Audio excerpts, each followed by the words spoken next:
कुछ हम टर्मिनोलॉजी को देख लेते हैं कि यहाँ पे जो टर्म्स इस्तेमाल होते हैं उसमें उसको हमने जानने की कोशिश करनी है।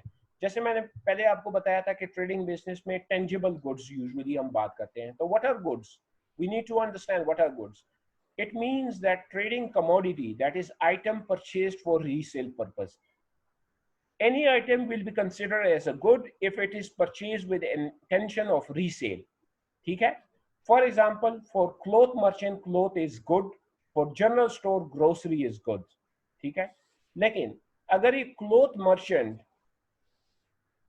टेबल खरीदता है या चेयर खरीदता है तो वो उसके लिए गुड्स होगी? नहीं, क्योंकि वो उसके रीसेल पर्पस के लिए तो नहीं है। अगर एक बिजनेस है जो कि क्लोथ मर्चेंट है तो उसके लिए गुड्स हमेशा क्या हो गया? फैब्रिक होगा, कि वो फैब्रिक खरीदता है। ठीक है? और बाकी जो चीजें हैं वो उसको गुड्स नहीं कहेगा, उसको वो कैटेगराइज करेगा कि मेरा जो है फर्नीचर फिक्सचर है या ये है। अब ये गुड्स को जब हम क्या करते हैं, कलेक्टिवली कॉल करते हैं, तो उसको हम कहते हैं stock. What is stock? The goods held for sale at any particular point in time is known as stock. यानी हम ये कहते हैं कि जब हम गुड्स खरीद लेते हैं तो हमारे पास जो गुड्स अवेलेबल फॉर सेल होते हैं, स्टॉक क्या चीज है? The goods available for sale is known as stock. ठीक है?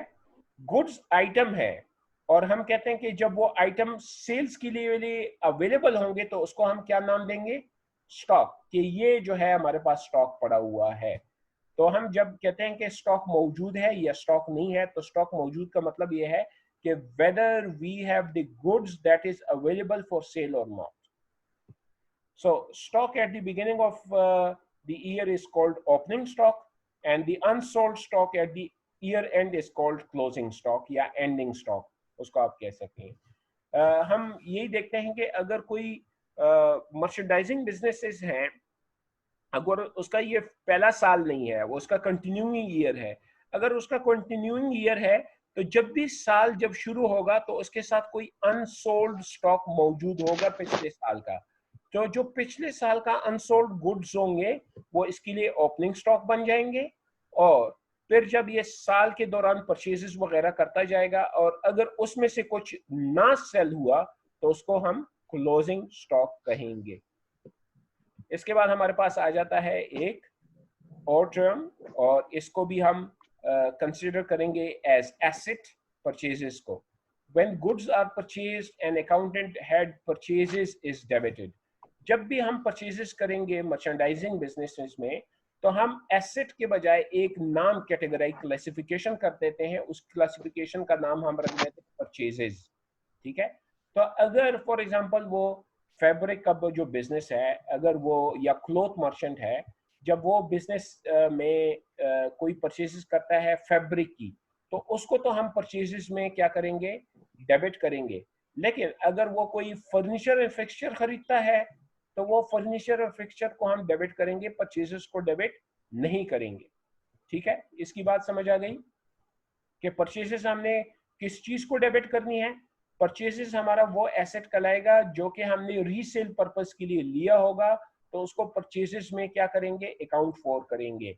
अगर तो वो रीसेल पर्पस के लिए नहीं है तो उसकी अलग सी क्लासिफिकेशन होगी। फॉर एग्जाम्पल यहाँ पे आपको मैं एक चीज बता देता हूँ कि फॉर एग्जाम्पल एक हमारी वो जो चले मैं स्टेशनरी बिजनेस की बात करता हूँ, stationery shop.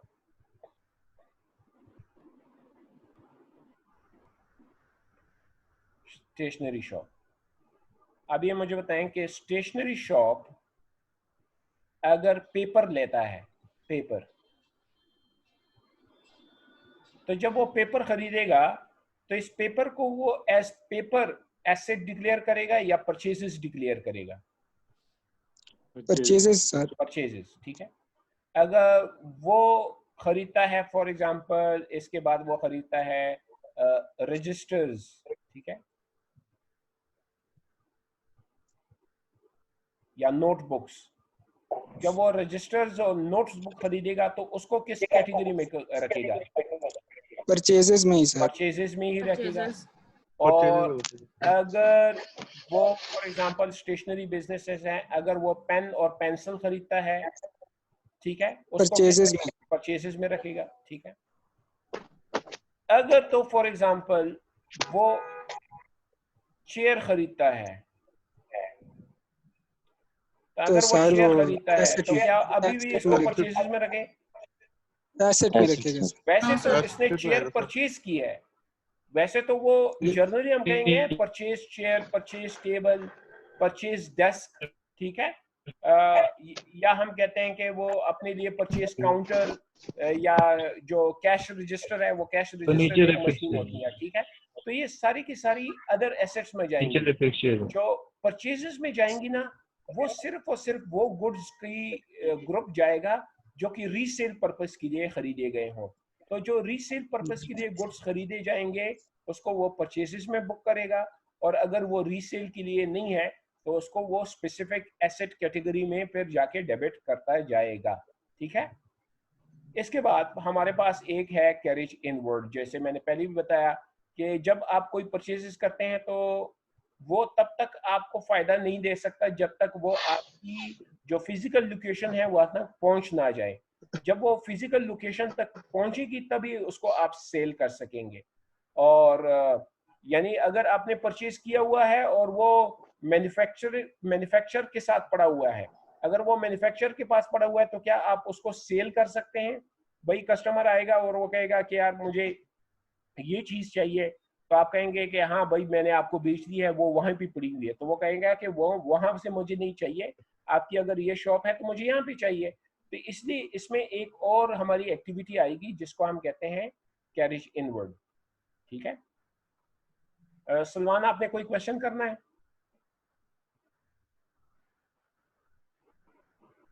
Salman, Suleman, sorry, अच्छा नहीं करना। तो ये कैरेज इनवर्ड क्या होगा? हम कहते हैं the cost of purchases included all essential expenses to bring an item to a saleable position. ये कैरेज इनवर्ड में आएगा। फॉर एग्जांपल हम कहेंगे कि सपोज कीजिए ये मैन्युफैक्चरर है, ठीक है, ये क्या है? मैन्युफैक्चरर है।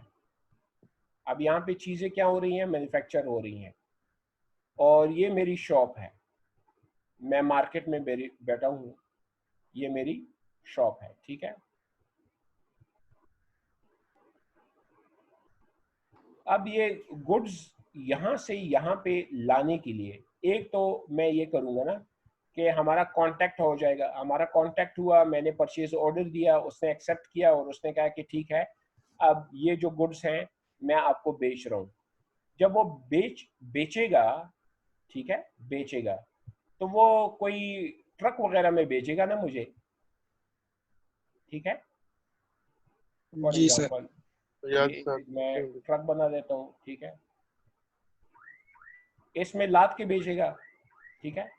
यहाँ पे जो गुड्स को लादना है ये किसकी जिम्मेदारी है ट्रक में?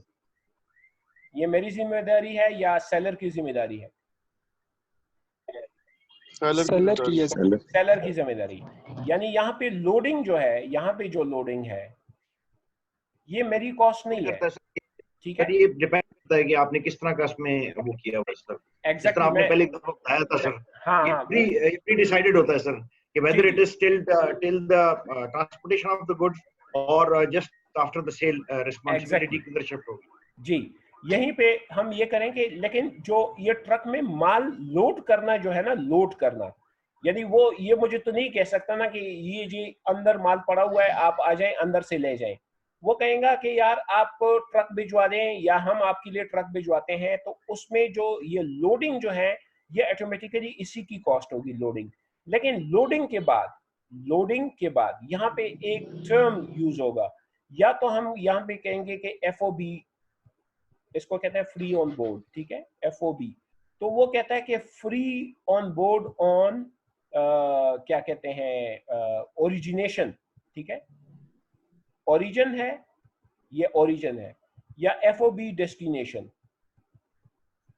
FOB destination.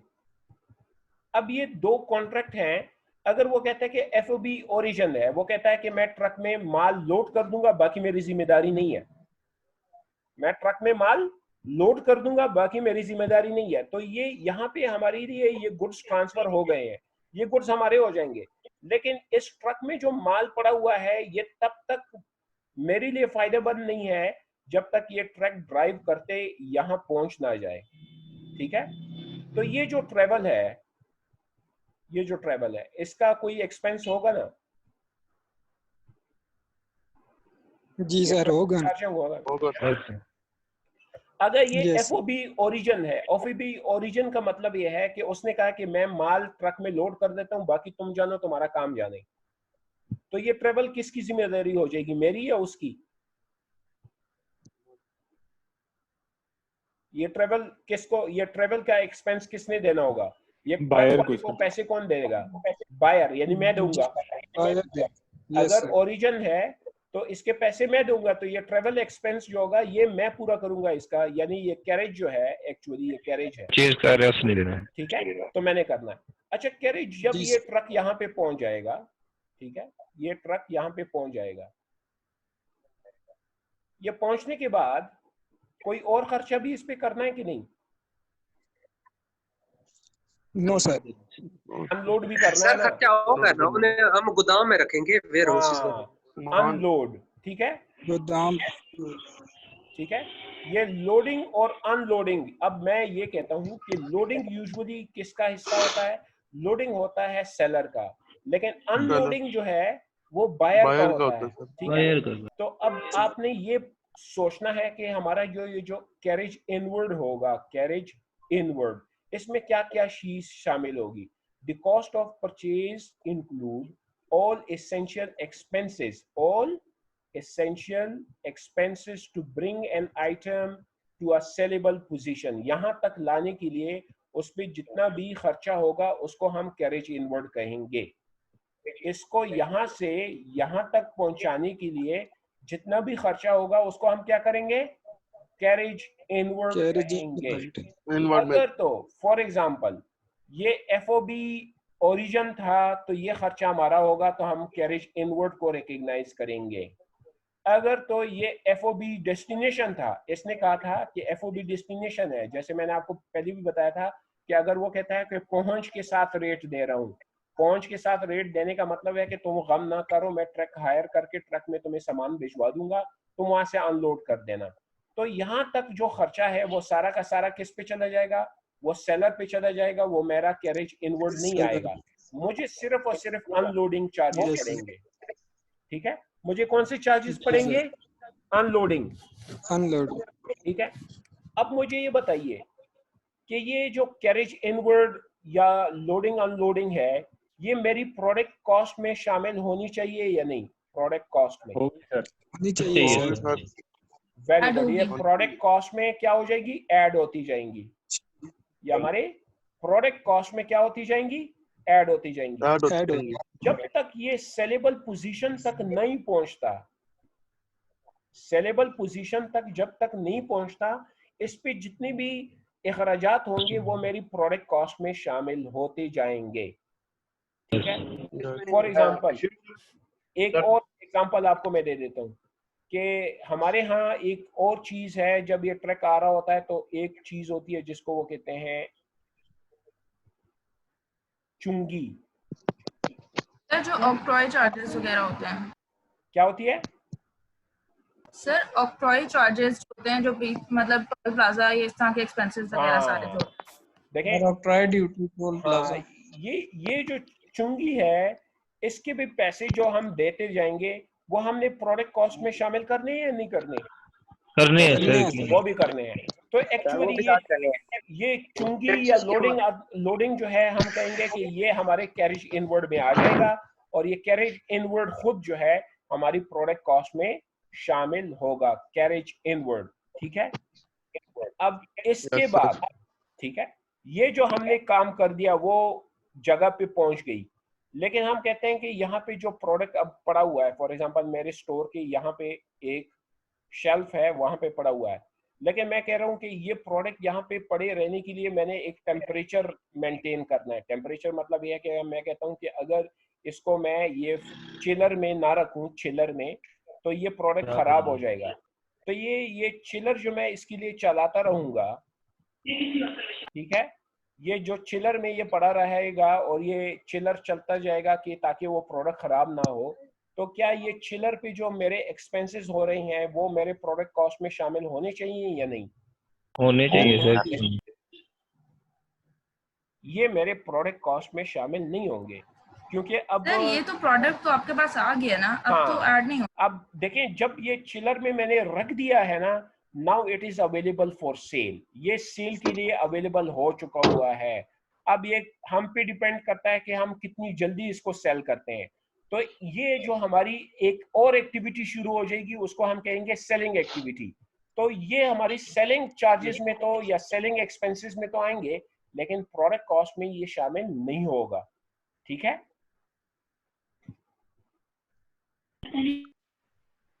Yes sir. तो हम कहते हैं कि what is carriage inward? The cost of purchases include all essential expenses to bring an item to a sellable position.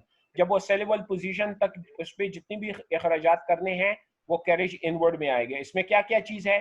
Transportation cost, जैसे मैंने आपको बता दिया, ठीक है, ट्रांसपोर्टेशन कॉस्ट आएगी, is the most significant expense and is a part of the cost of purchase. However, a separate account is opened for transportation cost called carriage inward. While calculating cost of goods sold, it add to the purchases price. ठीक है, और जब हम purchase या cost of goods sold या एक expense जो हम कहते हैं कॉस्ट ऑफ सेल कैलकुलेट करेंगे, तो ये कैरिज इनवर्ड इसमें क्या होगा? शामिल होगा। अब ये हम कहते हैं कि ये प्रोडक्ट कॉस्ट में तो है, लेकिन इसको हम मेंटेन करेंगे सेपरेट। इसको क्या करेंगे? मेंटेन करेंगे सेपरेट। फॉर एग्जांपल, एक चीज है, ये प्रोडक्ट है, ठीक है, ये प्रोडक्ट है, इसकी कॉस्ट है 100 रुपए। इसकी कॉस्ट कितनी है? 100 रुपए। लेकिन ये जब मेरे तक पहुंचेगा तो इसमें एडिशनल 10 रुपए मेरी क्या लगेगी? ट्रांसपोर्टेशन लगेगी या कैरेज लगेगी। जी सर। ठीक है, तो वो कहते हैं कि इसको इस तरह लिखो, परचेजेस को सेपरेट लिखो 100 रुपए, और कैरेज को सेपरेट लिखो 10 रुपए। वैसे तो मैं कह सकता हूं कि यार मुझे पता है 100 और 10 110, तो मैं डायरेक्टली 110 क्यों ना लिखूं? अगर मैं कहूंगा कि परचेज कॉस्ट जो है वो 110 है, इसमें और इसमें क्या फर्क नजर आ रहा है आपको?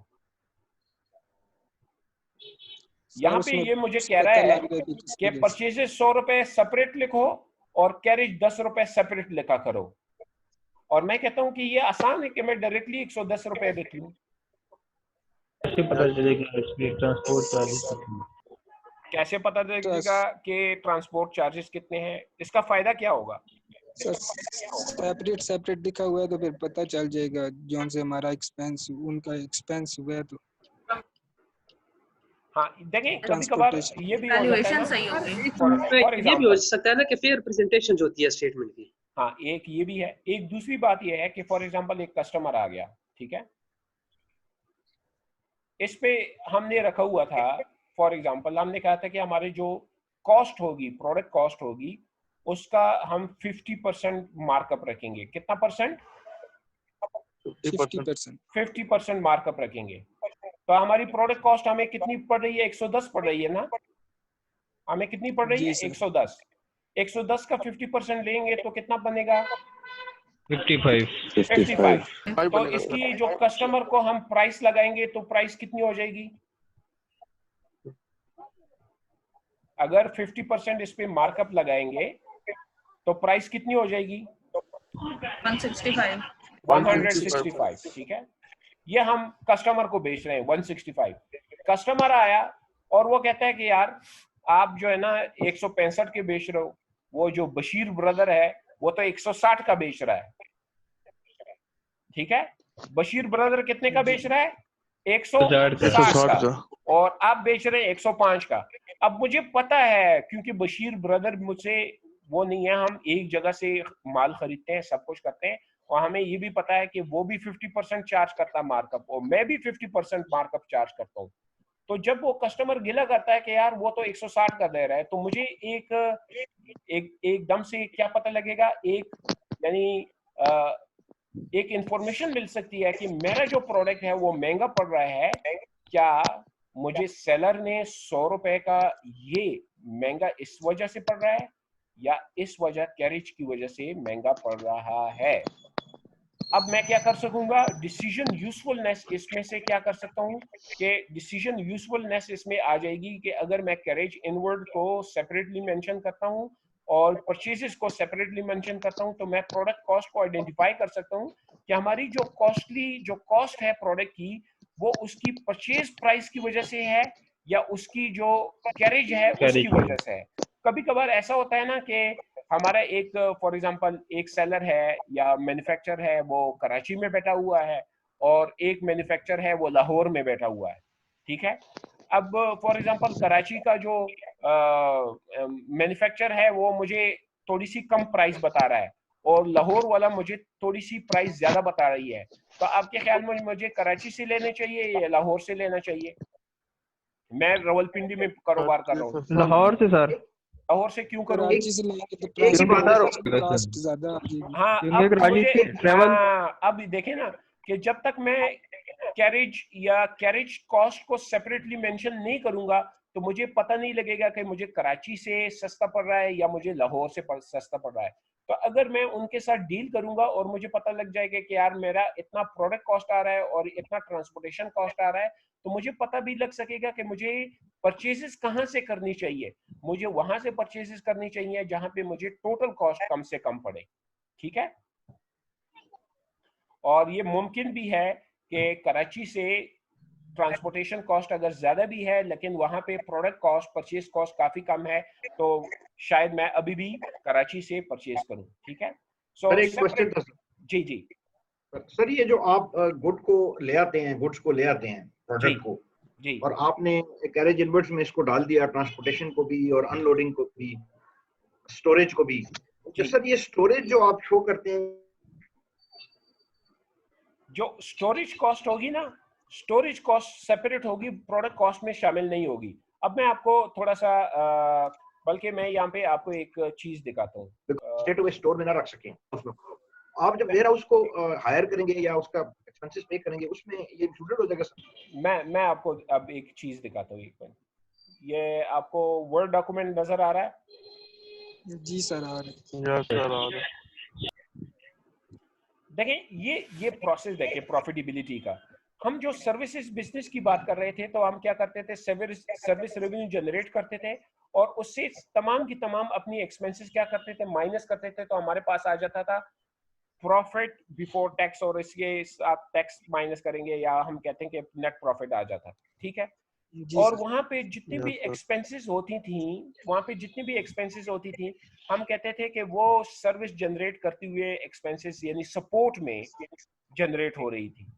अब यहाँ पे हमारे पास क्या है, हम जब रेवेन्यू करेंगे तो उसको हम कहेंगे सेल्स रेवेन्यू, ठीक है। सेल्स हमने कर दी, और जब हमने सेल्स कर दिया तो हमारी जो प्रॉफिटेबिलिटी है वो दो ग्रुप्स में हो रही है।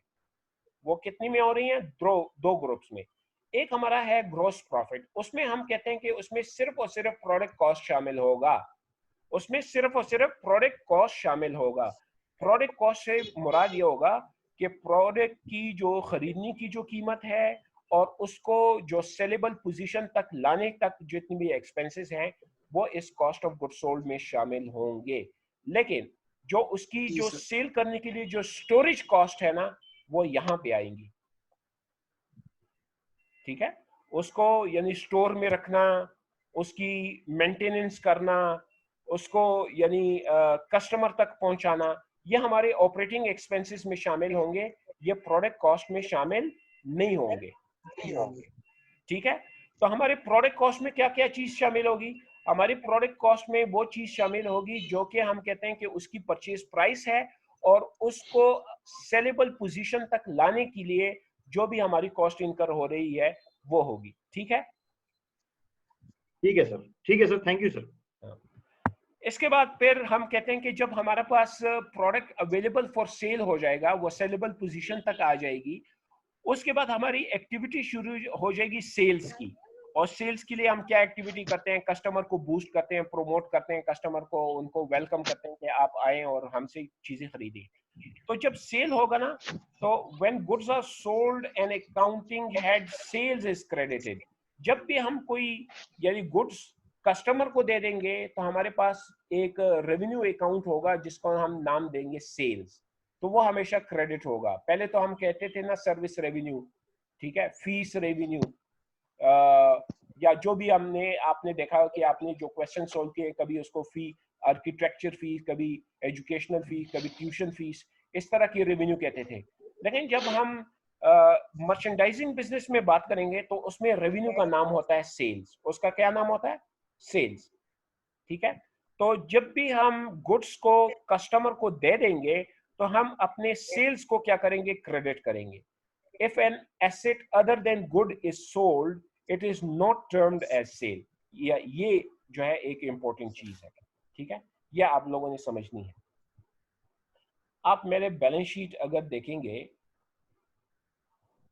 तो बैलेंस शीट में हमारे पास एक है करंट एसेट और एक है नॉन करंट एसेट या फिक्स एसेट, ठीक है। Yes sir. इसमें फर्नीचर एंड फिक्सचर आ जाएगा, इक्विपमेंट्स आ जाएंगे और बिल्डिंग आ जाएगा, ठीक है। ये हमारे क्या है? फिक्स एसेट हैं। करंट एसेट में क्या क्या आएगा? कैश आएगा, account receivable, very good, account receivable आ जाएगा, इन्वेंट्री, और यहाँ पे आ जाएगा वो स्टॉक या हम कहते हैं परचेजेस। हम फिलहाल इसको स्टॉक लिखते हैं। क्या लिखते हैं? स्टॉक। वैसे यहाँ पे स्टॉक आएगा ना, परचेजेस आएगा, ठीक है। अभी देखें ये जो स्टॉक है, ये वाली, ये फिजिकल फॉर्म में होगा ना। वो कहते हैं कि ये वाली स्टॉक जब आप बेचेंगे ना तो इसको सेल कहेंगे। इसको क्या कहेंगे? सेल। इसको बेचेंगे तो इसको सेल करेंगे। अगर तो इनके बजाय इसमें से कोई चीज आपने बेच दी, ठीक है, कभी कभार ये हो जाता है ना कि हम कहते हैं कि यार ये फर्नीचर पुराना हो गया, फर्नीचर नया कर देते हैं, तो हम वो पुराना फर्नीचर क्या करेंगे? सेल करेंगे ना। कभी कभार हमारा वो जो हमने चिलर रखा हुआ है, फ्रीजर रखा हुआ है, वो हम कहते हैं कि पुराना हो गया यार, इसका मजा नहीं है, इसको बेच के नया रखते हैं। तो अगर उसको बेचेंगे तो उसको सेल्स नहीं करेंगे। और कभी कभार हम अपने बिल्डिंग को बेच के नई बिल्डिंग खरीद लेते हैं, तो अगर उसको बेचते हैं तो उसको भी सेल्स नहीं कहेंगे। यानी अगर ये वाली चीज बेचेगी तो ये सेल्स नहीं है, this is not a sale, ठीक है, this is not a sale. whereas sale will be only considered out of these goods, ठीक है। अगर ये स्टॉक या गुड्स में से कोई चीज बिकती है तो इसको सेल करेंगे। अगर कोई नॉन करंट एसेट से कोई चीज बिक जाए तो उसको सेल्स नहीं कहेंगे। समझ आ गई? जी सर। Yes sir. अब हमारे पास सेल्स के साथ एक और चीज भी आ जाएगी। आवाज कम आ रही है जी, क्या पूछ रही हैं? कोई क्वेश्चन है? अच्छा, आप किसी और के साथ बात कर रही थी। चलो जी, अब हम कहते हैं कि परचेज फंक्शन क्या होगा। ये आपको मैंने बता दिया कि परचेजेस के साथ साथ फिर क्या क्या चीज रेलेवेंट है। अब जब हम परचेजेस करते हैं तो हम कहते हैं कि परचेजेस दो तरीके से हो सकती है, या तो हम कैश परचेज कर सकते हैं या क्रेडिट परचेज। ये कैश परचेज से मुराद क्या होगा? यानी कैश देकर चीज लिए। Very good. इसका मतलब ये है कि हमने परचेज किया, गुड्स खरीदा और कैश दे दिया। क्रेडिट परचेज का क्या मतलब होगा? कैश नहीं दिया और गुड्स खरीद लिए। हमने गुड्स खरीदे लेकिन अभी कैश नहीं दिया, तो इसका क्या मतलब है? मुफ्त में खरीद दिया। क्या इसका मतलब है मुफ्त में खरीदा? नहीं, इसका मतलब ये होगा कि बाद में पैसे देंगे। हमने खरीद लिया लेकिन पैसे बाद में देंगे। तो हम कहेंगे कि हमारे पास जो परचेज फंक्शन है वो दो किस्म की हो सकती है। एक कैश परचेज भी हो सकती है, क्रेडिट परचेज भी हो सकती है, ठीक है। According to accounting principle, purchases are to be recorded when title of ownership is transferred from seller to the purchaser. कब परचेज को रिकॉग्नाइज करेंगे? एक बार फिर, ये कौन रोड के किनारे पे है? अगर आप रोड के किनारे पे हैं तो ये गाड़ियों की आवाजें आ रही हैं। हाँ, वो ड्राइव भी कर रहा है शायद और लेक्चर भी सुन रहा है। अच्छा जी, एक बार फिर मैं वो इंडस्ट्री बना देता हूँ कि फॉर एग्जांपल ये इंडस्ट्री है और ये हमारी जगह है, ठीक है। बल्कि रेड ले लेता हूँ, रेड थोड़ा सा विजिबल होता है। अब यहाँ पे वो जो मैंने कहा कि ये है जनाब हमारा वो ट्रक, ठीक है। इसमें माल लादा जाएगा और ये पे ट्रक रवाना होगा यहाँ से और ये ट्रक यहाँ पे पहुंचेगा, ठीक है। तो हम कहेंगे कि ये ट्रक जब यहाँ पे पहुंच रहा है, अब ये वाला ट्रक थोड़ा सा अच्छा नहीं बना, यस सर, ठीक है। अब ये मुझे बताएं, ठीक है। अब बात यह है कि एक है कि सामान यहाँ पे लादा गया, वो जो भी सामान है इसमें रख दिया गया, तो जब ये सामान यहाँ पे रख दिया गया तो क्या इसको हम अपना परचेज मान लें? जी सर।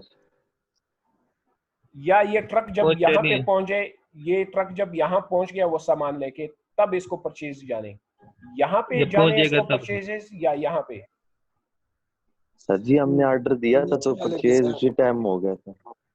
अब ये डिपेंड करेगा ना, देखें वो मैं एक बार फिर लिख लेता हूँ, FOB पे, ये जो FOB एग्रीमेंट होगा ना, इस पे डिपेंड करेगा। इसमें दो है ना, हमने कहा कि FOB दो किस्म के हैं, एक है ओरिजिन